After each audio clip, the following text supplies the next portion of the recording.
And can you address a little bit of how you see the difference in marketing for small businesses and entrepreneurs versus big corporate marketing? Is there a difference from what you see? I think there is, because you're introducing yourself. So first of all, I think it's a lot more personal.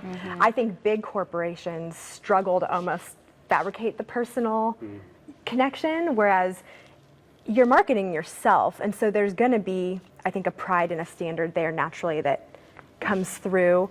But you're introducing the public to something. Like if you're an entrepreneur, you're starting something. So I think there's,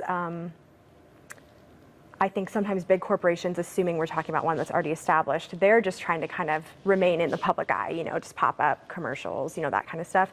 With innovation, you're breaking into the scene for the first time. And that's a little bit of a different Well, and especially energy. for us, I think we're unique because we're a seasonal business. So it's almost like we have to redo that every year, where it's kind of like, don't forget about us, we're still here, And so it's hard, but it almost like kind of helps us take it back to the roots and reintroduce ourselves and kind of, start from ground one a lot of times. Yes. And even in that, being a U-Pick farm, we do have to be present on social media quite a bit because we pick out of something and we want the public to know that before they drive 3 hours to come here, that they're driving for the product that they think they're going to get.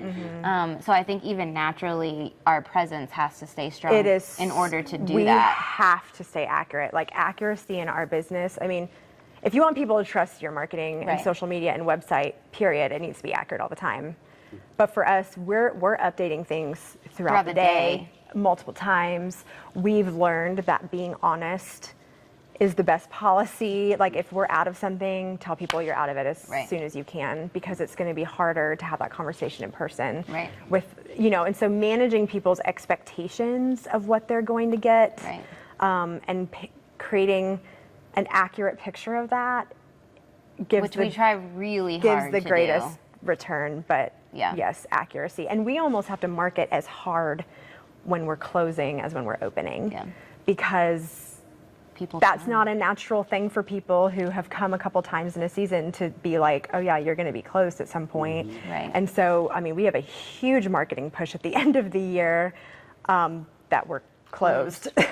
And because then we're going to have private events, and we don't want people driving into the farm if there's a private event. So that's a very interesting this business twist. is just very unique when it comes to marketing. Yeah.